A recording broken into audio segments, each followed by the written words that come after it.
दोस्तों, स्वागत है आपका एक बार फिर। फ्रेंड, हमारी भारतीय अर्थव्यवस्था की सीरीज़ अगर हम बात करें तो ये हमारी हिंदी में जो है चल रही है। इसमें करीब अगर बात करें तो 55 से 60 लेक्चर्स की बात करूं तो मैं अपलोड हो चुके हैं। आप प्ले लिस्ट में जाइए, आपको वहाँ पे इकनॉमी 2022 से लेके 2026 तक के लेक्चर्स आप देखें, शुरुआत से देखें तो आपको चीज़ें समझ आएंगी कि हम क्या चल रहे हैं। और इसके बाद इसमें हमने मुद्रा को काफ़ी बेसिक से देखा, काफ़ी सारी चीज़ें डायमेंशंस को हम तोड़ते गए। और अब जो बात करें तो the most important point for the PT point of view कि M1 से लेके M4 को समझने की हम कोशिश करेंगे कि ये क्या है, कैसे है, किस तरह से मैनिपुलेट होता है, आखिर सप्लाई का क्या कंसेप्ट है। बहुत ज़्यादा बेसिक से समझने की कोशिश करेंगे ताकि सामने वाला एस्पिरेंट्स, अगर आप मान के चलें कि वो लड़का अगर मान लो बिल्कुल ज़ीरो है तो उसको चीज़ें जो है समझ आ जानी चाहिए। कहने का मतलब यहाँ पे यही है। बाकी मेरा नाम राजवीर अरोड़ा है और आप अरोड़ा IAS चैनल पे इस वीडियोस को आप यूट्यूब के अंदर देख रहे हैं। पहले थोड़ा बेसिक्स को समझते हैं कि बेसिक्स मतलब क्या है। मतलब आखिर ये M1 से M4 तो हमें देखो, अगर हम बात करें तो हमें M1 से लेके M4 को समझना है अच्छे से। इसको कराने से पहले कुछ टर्मिनोलॉजीज यूज़ होती हैं इनके अंदर। पहले हम इन बेसिक्स की तरफ बढ़ेंगे, फिर उसके बाद धीरे धीरे M1 से लेके M4 को बहुत अच्छे से और काफ़ी डेप्थ के अंदर समझेंगे कि जिस तरह से UPSC 2022 में जिस तरह से क्वेश्चंस पूछे जा रहे हैं डेप्थ के अंदर, तो उसी डेप्थ को ध्यान में रखते हुए मैंने PPT स्पेशल बनाई है। क्योंकि ये सीरीज़ जो है may be more than 30+ minute से जाएगी, तो इसलिए मैं इसको लैपटॉप से ही रिकॉर्ड कर रहा हूँ। बेसिक्स का मतलब ये है कि देखो, हम आखिर पहली बात ये M1 होता क्या है, 2 M4 जो ये होता क्या है, इन चीज़ों को यहाँ पे समझने की जो कोशिश करते हैं। देखो, मुर्दा आपूर्ति के उपाय में M0, M1, M2, M3 और M4 चलते हैं। तो ये मुर्दा आपूर्ति होता क्या है? देखो, होता, आप ऐसे ऐसे मोटा पढ़ना है, पहले फैक्ट्स को समझते हैं, फिर उसके बाद डिटेल में चलते हैं कि 1966 से लेकर 1977 तक वहाँ पे M3 तक स्वीकार किया गया था, जिसमें M0, M1, M2, M3 आया। लेकिन 1977 के बाद से M0, M1, M2, M3 और M4 जो अभी फ़िलहाल जो चल रहा है, इसी को जो साथ में देखा गया है।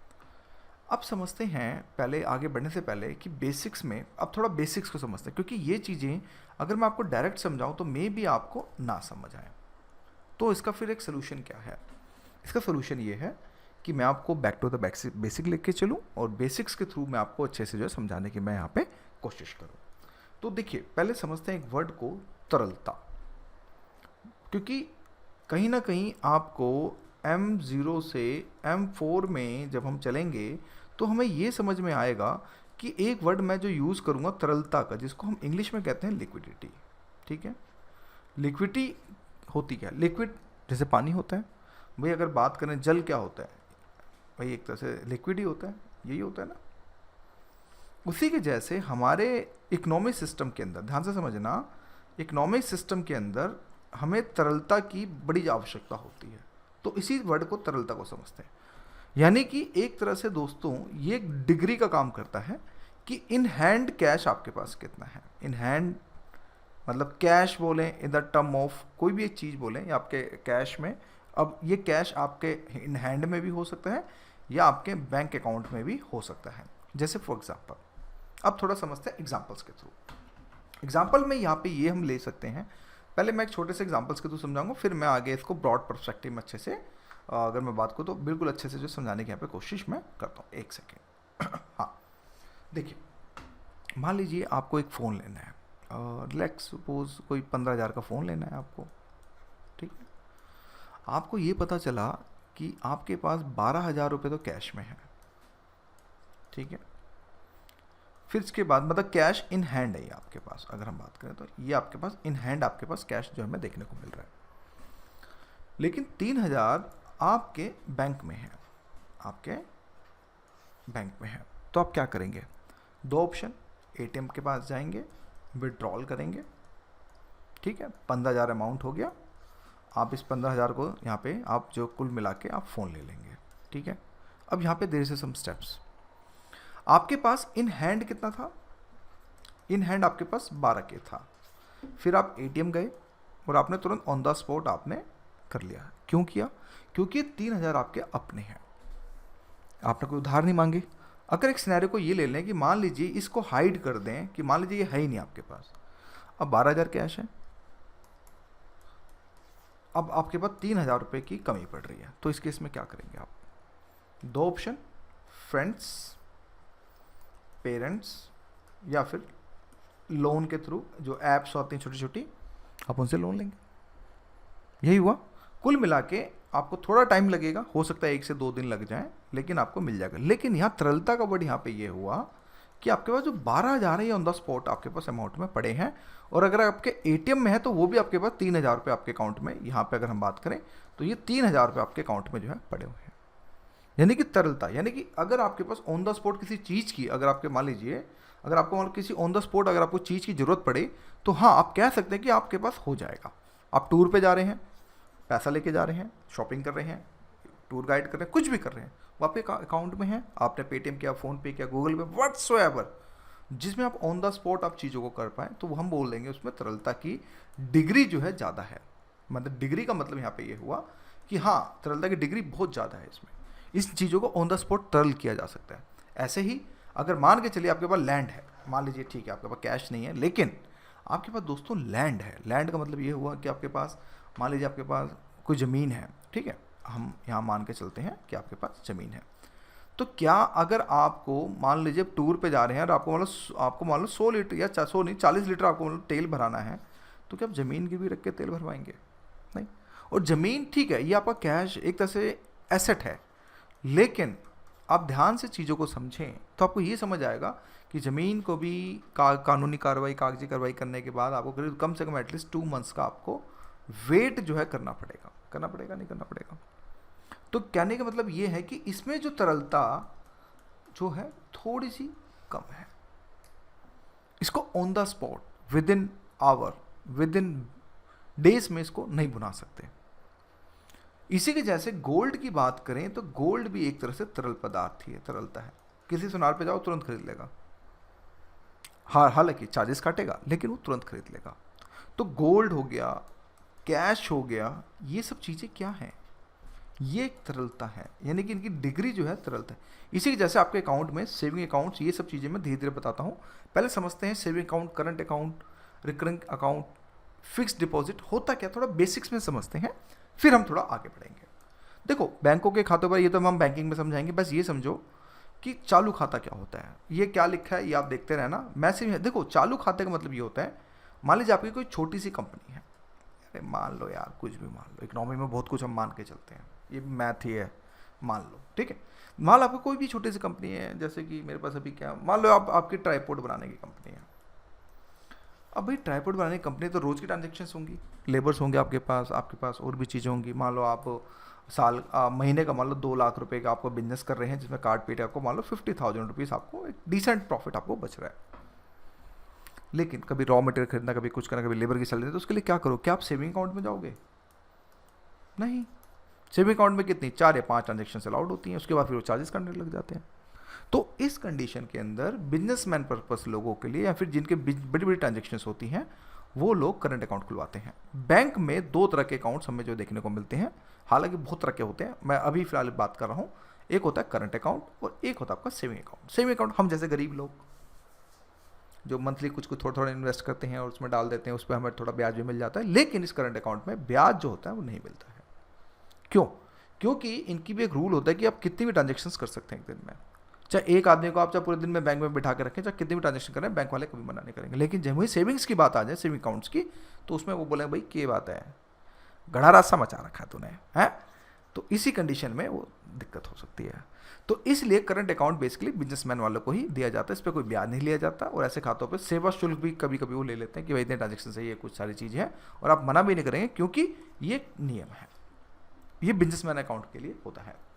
इसी के जैसे एक सेविंग अकाउंट होता है, जिसके अंदर हमारे जैसे गरीब लोग आते हैं, बचत खाता जिसमें ब्याज भी मिलता है कुछ 4 से 6%। अब देखो ध्यान समझना, 4 से 6% आपको साल का ब्याज मिलता है, महीने का नहीं, साल का मिलता है। और आप लोन लेने जाओ तो आपको 18% के हिसाब से, डिड्यूसिंग के हिसाब से रेट मिलता है। मैं गवर्नमेंट एम्प्लॉयज़ की बात नहीं कर रहा, गवर्नमेंट एम्प्लॉयज़ को वालों को 10%, 11% पे भी मिल जाता है। मैं एक आम लोग की बात कर रहा हूँ, हम जैसे लोगों की, जैसे आप, हम भी तो आम ही हैं। तो हम जैसे लोग जाएंगे तो हमें 18%, 16% रिड्यूसिंग के हिसाब से जो हमें चार्जेस पे करने पड़ते हैं। इस पर क्या होता है, सेविंग अकाउंट में प्रतिबंध लगाए जाते हैं। क्योंकि सेविंग का मतलब क्या होता है, भाई वो लोग जो अधिकांश जो बचत के उद्देश्य से अकाउंट खोलते हैं, साइमल्टेनियसली अगर हम बात करें जो अधिकांश वेतन भोगी व्यक्ति होते हैं, पेंशन भोगी व्यक्ति होते हैं, और अगर हम बात करें तो हमें मतलब बचत के हिसाब से धीरे धीरे जो चीज़ें जो चलती हैं वही होती हैं, होती नहीं होती।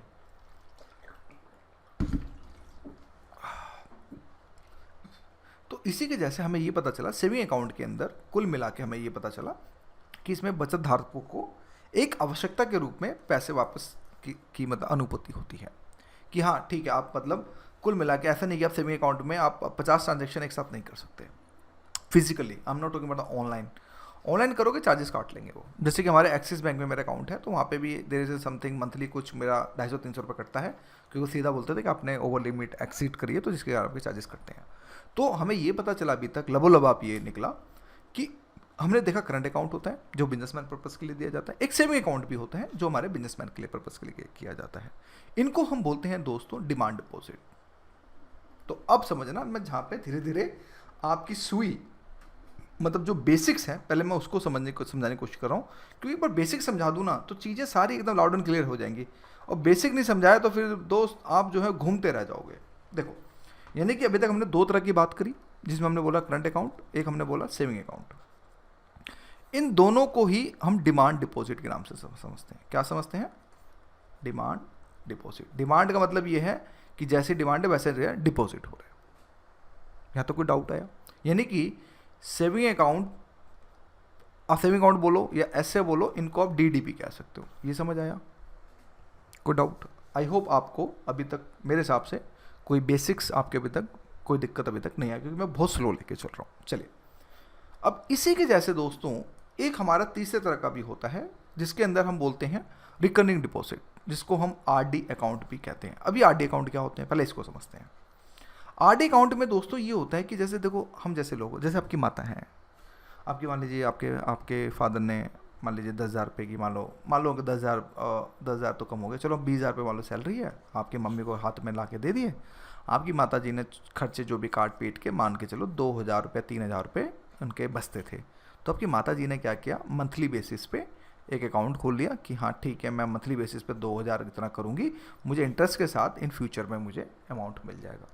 मंथली बेसिस पे, ट्रायल मंथली बेसिस पे, जैसा भी है, मान लीजिए 10 साल का खोल लिया, 10 साल में एक लमसम छोटा छोटा अमाउंट डाल के, ये बेसिकली गृहिणी लोगों को, छोटे छोटे जो बिजनेसमैन होते हैं उनको प्रमोट करने के लिए एक रिकरिंग डिपॉजिट के नाम से अकाउंट खोला जाता है कि हाँ आपने मंथली इतना देना होगा और आपको इतना इन फ्यूचर में जब आप पैसा आपके पूरे हो जाएंगे 10 साल के, तो आपको लमसम इतना अमाउंट आपको जो है मिल जाएगा।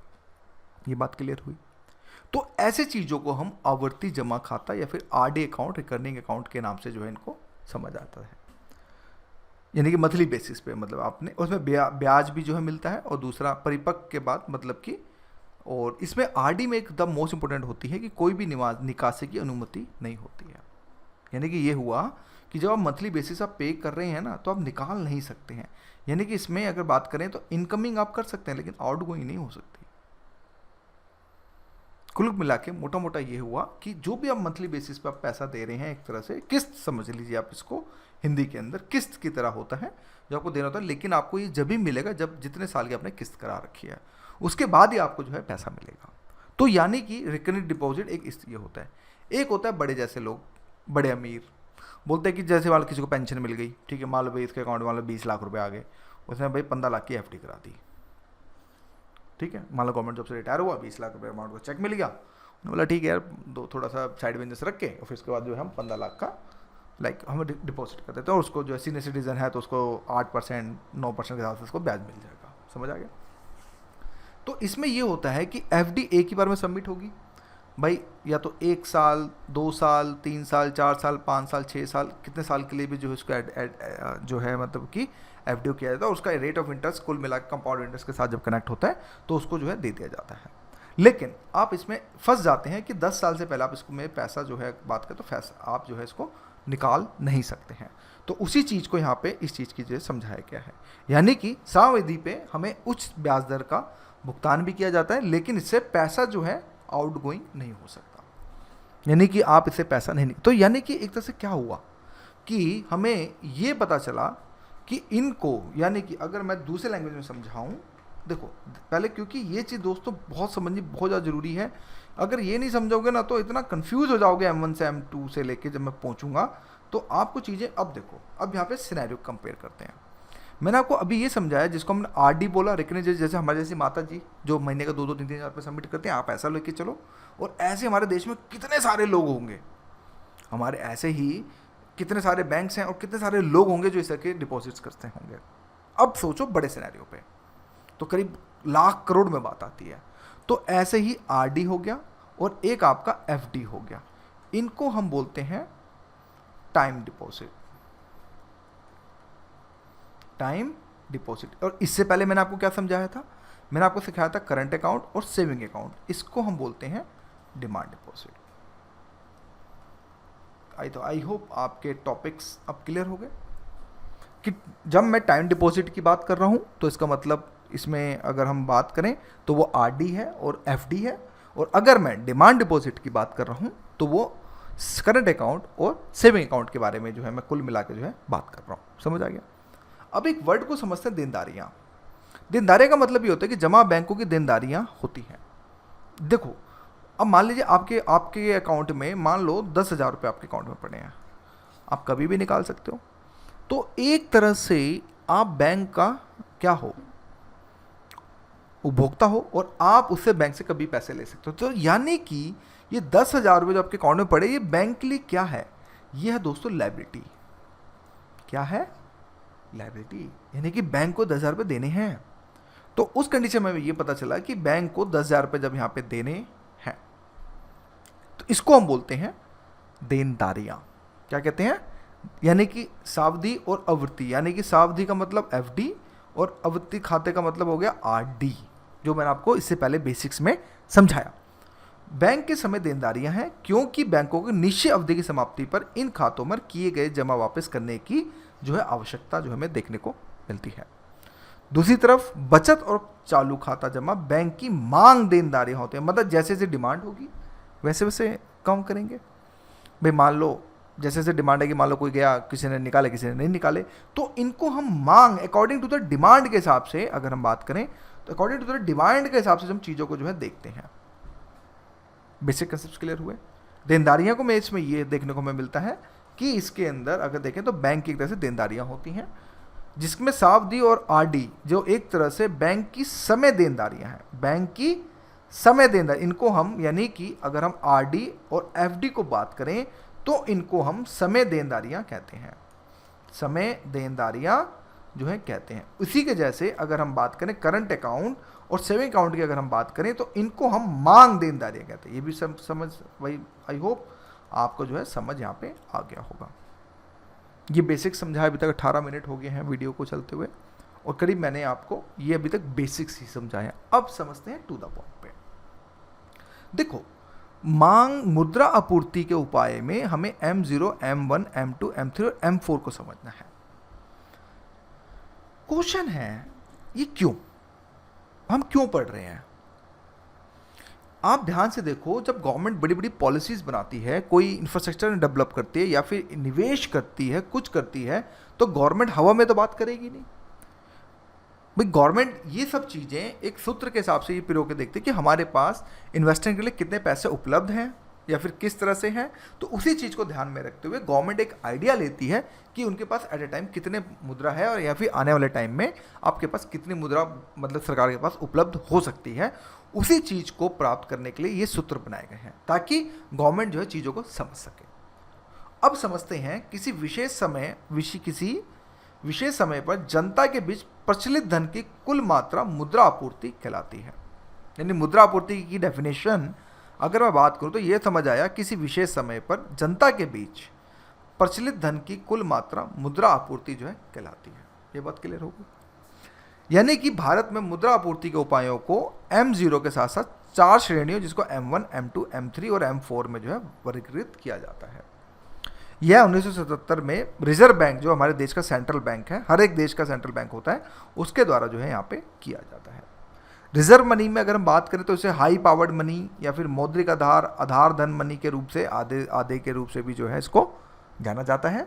और M0 में प्रचलन में मुद्रा, कितने हमारे प्रचलन में मुद्रा है, आरबीआई के पास बैंक्स डिपॉजिट्स, आरबीआई के पास अन्य डिपॉजिट, ये मौद्रिक यानी कि अर्थव्यवस्था का एक तरह से हमें आधार जो है देखने को मिलता है। पहले इसको सूत्र से समझते हैं, फिर एक एक करके सबको डिकोड करेंगे बहुत अच्छे से। देखो हमें ये पता चला M1 के अंदर currency circulation plus deposit in current and saving account plus deposit in development banks, IFC, IDBI, IMF, इनके अंदर जो भी हमारा मतलब कि होता है तो उसमें चीज़ें होती हैं। M2 में M1 यानी कि जो ये सारी चीज़ें ये तो होंगी, साथ में पोस्ट ऑफिस की सेविंग डिपॉजिट्स भी जो है हमें देखने को मिलती हैं। इसी की जैसे M3 में M1 ही है यानी कि यही है, लेकिन term deposit in the commercial bank and cooperative banks. M4 में M3 ये वाली सारी चीज़ें और साथ में term deposit in post office accounts होता है, लेकिन इसमें एक्सक्लूड नेशनल सर्टिफिकेट्स जो हमें देखने को मिलते हैं। आई होप मैंने टेक्निकली बताया। अब एक एक करके चीज़ों को समझते हैं कि पहले हम ये समझेंगे कि M0 क्या होता है। देखिए दोस्तों, पहले इंग्लिश में समझो फिर हिंदी में समझाने की कोशिश करता हूँ। देखो M0 में अगर हम बात करें, जिसको रिजर्व मनी हम कहते हैं, इसमें करेंसी इन सर्कुलेशन, ध्यान से समझना, करेंसी इन सर्कुलेशन का जो है इसमें जो है टॉपिक जो हमें देखा जाता है। करेंसी सर्कुलेशन में अगर हम बात करें तो हमें ये पता चलता है कि आखिर हमारे देश के अंदर यानी कि लोगों की करेंसी कितनी सर्कुलेट कभी कर रही है, एक तो ये चीज़ों को लिया जाता है। साथ में बैंकर्स डिपॉजिट्स विद RBI, जो बड़े बड़े जो सारे बैंक्स होते हैं सबके पास पता है CAR, SSR जो भी चीज़ें होती हैं, उनके पास RBI के पास कितना धन पड़ा है उस चीज़ को इसमें इंक्लूड किया जाता है। साथ में other deposit with RBI, other deposit क्या, जैसे कि मान लो नाबार्ड के कुछ रिजर्व मान लो RBI के पास पड़े हैं, IMF में हमारा कोटा है तो उसका भी एक कुछ RBI के पास पड़ा हो हमेशा रहता है। वर्ल्ड बैंक के पास हमारी पास चीज़ें होती हैं, मतलब कि RBI के थ्रू वर्ल्ड बैंक में, तो वो भी एक कोटा होता है। तो एक तरह से हमारे वो पैसे होते हैं, वो हमारे एक तरह से क्या होते हैं दोस्तों, वो एक तरह से हमारे पैसे होते हैं। तो उस चीज़ को भी जो इसमें इंक्लूड किया जाता है, जो मैं भी आगे बताऊंगा। तो यानी कि हमें ये पता चला इक्वल टू, देखो ध्यान समझना, equal to net RBI credit to the government plus RBI credit to the commercial bank plus RBI claim on bank plus RBI net foreign assets plus government currency liability to the public minus RBI net non monetary policy. तो ये formula हमें जो है देखने को मिलता है। ये फॉर्मूला आपको कहीं नहीं मिलेगा, ये सिर्फ हमारे स्टैंडर्ड बुक्स के थ्रू ही हमें चीज़ों को जो है निकाला गया है। यानी कि हमें ये पता चला कि M1 के अंदर मुद्रा आपूर्ति के लिए M1 माप में C plus DD plus OD को शामिल किया जाता है। यानी कि DD का मतलब डिमांड डिपॉजिट, याद करो डिमांड डिपॉजिट क्या था, मैंने आपको समझाया था, OD, ठीक है। C माने जनता द्वारा धारित मुद्रा, यानी कि नोटों के साथ साथ सिक्के भी, जिसमें जो आपके पास लोगों के पास इस समय जनता के पास जितना पैसा होता है, एक तो उसको काउंट किया जाता है और साथ में सिक्के भी जो है इसमें इंक्लूड किए जाते हैं। और वाणिज्य बैंकों में अगर हम बात करें तो इसमें लोगों की मांग जमा, जो मैंने पहले आपको कंसेप्ट समझाया था मांग जमा, याद कीजिए, जिसमें जमा राशियां जिन्हें किसी भी समय जो है निकाला जा सकता है, जैसे कि current account plus saving account में जो भी पैसा होता है, इसके अंदर अगर हम बात करें तो इंक्लूड किया जाता है DD के अंदर। फिर अदर डिपॉजिट्स का मतलब ये हो गया, जैसे नाबार्ड जैसे सार्वजनिक वित्तीय संस्थान हो गए, RBI के पास मांग जमा। इसी के जैसे अगर बात करें विदेशी बैंकों, विदेशी केंद्रीय बैंकों, विदेशी सरकारों के RBI के पास जो एक मांग जमा होती है, और विश्व बैंक जैसे अंतर्राष्ट्रीय वित्तीय संस्थान की मांग जमा भी इन चीज़ों में इंक्लूड किए जाते हैं। इसको मिला के जो हमारा M1 तैयार होता है। M0 समझा हमने, हाई पावर्ड मनी समझा। M1 में ये सारी चीज़, जनता द्वारा धारित मुद्रा, वाणिज्य बैंकों में करंट प्लस सेविंग अकाउंट्स क्या सारी मुद्रा इसमें वो शामिल हो जाती है। सभी बैंक्स, वाणिज्य बैंक में सारे कमर्शियल बैंक, जिसमें आपका कॉर्पोरेट सोसाइटी, ये मतलब जो भी हमारे फाइनेंशियल बैंक्स हैं, जो हमारे जो मेजर बैंक्स हैं, उनके सारी चीज़ें होंगी। अदर डिपॉजिट में नाबार्ड, विदेशी बैंक और साथ में विश्व बैंक जैसे अंतर्राष्ट्रीय संस्थान, इनमें जो है चीज़ों को जो है इसमें इंक्लूड किया जाता है। अब समझते हैं मुद्रा के 4 मार्कअप में, यानी कि M1 की चीज़ें मैंने आपको जो कुल मिला के समझा दी। अब M2 समझते हैं। M2 में अगर हम बात करें, मुद्रा आपूर्ति के दूसरे मापक में डाकघर बचत बैंक जमा यहाँ पे शामिल किया जाता है। देखो अब समझो कैसे। एक क्वेश्चन ये है कि M2 में मुद्रा आपूर्ति के दूसरे मापक में, M1 तो है ही जो हमने अभी तक समझा, लेकिन डाकघर बचत इसमें जोड़ दिया जाए तो हम M2 में पहुंच जाते हैं। लेकिन क्वेश्चन ये है कि डाकघर बचत से क्या होगा। देखो आज के समय भी हमारे कुछ, अगर बड़े बैंक्स की बात करें, जहाँ SBI है ही है, वहाँ पर बड़े बड़े बैंक्स नहीं पहुँच पाए हैं। कहाँ पे? रूरल एरिया में। तो रूरल एरिया में मान लो ट्राइबल एरिया, तो वहाँ तो पोस्ट ऑफिस ही होते हैं। तो पोस्ट ऑफिस में भी कुछ हमारे अगर बात करें तो क्या नाम है, इस तरह के बचत, एक तरह से बचत खाते जो हैं होते हैं। हालांकि डाकघर वाले करंट अकाउंट कभी भी नहीं खोलते हैं, इस चीज़ को याद रखना। तो बचत खाते होते हैं, तो उसमें जो सेविंग्स होती है तो उस चीज़ को वहाँ पे, मतलब वहाँ पे जो उनकी सेविंग्स को भी, जो हमारे देश के अंदर करीब मोर देन काफ़ी 2 लाख से ऊपर डाकघर हैं, तो उनकी भी सेविंग्स को जो है इसमें इंक्लूड किया जाता है। एक क्वेश्चन है, अगर डाकघर की बचत बैंक में अगर धनराशि ज़्यादा है तो क्या होगा? देखो यहाँ पे ये हो सकता है कि अगर डाकघर में बचत बैंकों में अगर धनराशि ज़्यादा है तो इसका मतलब ये होगा कि ग्रामीण क्षेत्र में लोग बचत को ज़्यादा प्रोत्साहन दे रहे हैं। ध्यान से समझिएगा, अगर होगा तो। और दूसरी बात ये भी होगा कि इससे कहीं ना कहीं हमारे देश में एक तरह से हमें बोल सकते हैं कि थोड़ा बहुत फ़ायदा भी हमें जो है देखने को मिलेगा। तो मुद्रा की आपूर्ति में वाणिज्य बैंक और सरकारी बैंकों की बचत जमाएं पहले से ही शामिल है, और पोस्ट ऑफिस बचत बैंक जमा को भी इसमें जो है शामिल कर लिया जाता है। और पोस्ट ऑफिस डिपॉजिट को ग्रामीण और शहरी क्षेत्रों के अधिकांश लोगों की सुरक्षा के दृष्टिकोण से बैंक डिपॉजिट की अधिक प्राथमिकता यहाँ पे कुल मिला के जो है दी जाती है। फिर जैसे कि अगर आप इसमें इस फिगर्स के थ्रू देखें तो इसमें M1 अभी तक हमने देखा, जिसके अंदर currency with public, demand deposit in all bank जिसके अंदर करंट अकाउंट, सेविंग अकाउंट्स होता है, और अदर डिपॉजिट विद RBI, ये मैं आपको अच्छे से समझा चुका हूँ। एक्सक्लूड में होता है India deposit with IMF, world bank और फॉरेन ग्रोथ एक्सेट्रा, और इंटर बैंक डिपॉजिट। इन चीज़ों को M1 के अंदर जो है कुल मिला के जो है एक्सक्लूड कर लिया जाता है।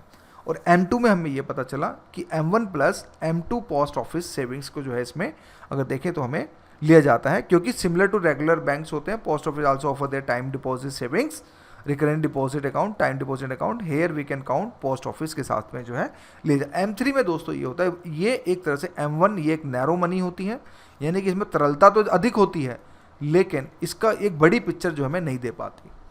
और M3 जो होती है, M3 में आल्सो कॉल मनी एग्रीगेटर, जिसके अंदर M3 के अंदर M1 plus time deposit with commercial bank, जिसमें फिक्स डिपॉजिट और रिकरेंट डिपॉजिट आ जाता है, तो इसके अंदर हम ये चीज़ों को हम इंक्लूड कुल मिला के जो है करते हैं।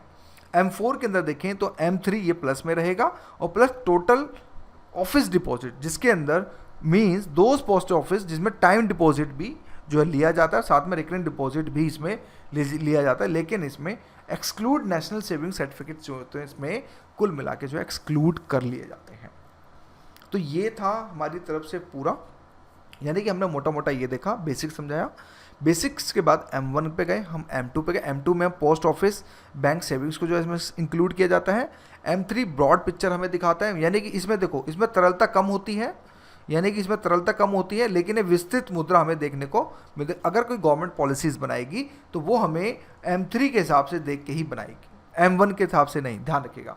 गवर्नमेंट कोई भी पॉलिसीज़ बनाएगी वो एक तरह से M3 को देख के बनाएगी, ना कि M1 को देख के। और इसी की वजह से M4 में M3 को इंक्लूड किया जाता है, साथ में टोटल पोस्ट ऑफिस डिपॉजिट, जिसके अंदर आपका टाइम डिपॉजिट और रेकरेंट यानी टाइम डिपॉजिट यानी FD और रिकरेंट डिपॉजिट यानी RD जो इसके अंदर कुल मिला के जो इंक्लूड किया जाता है।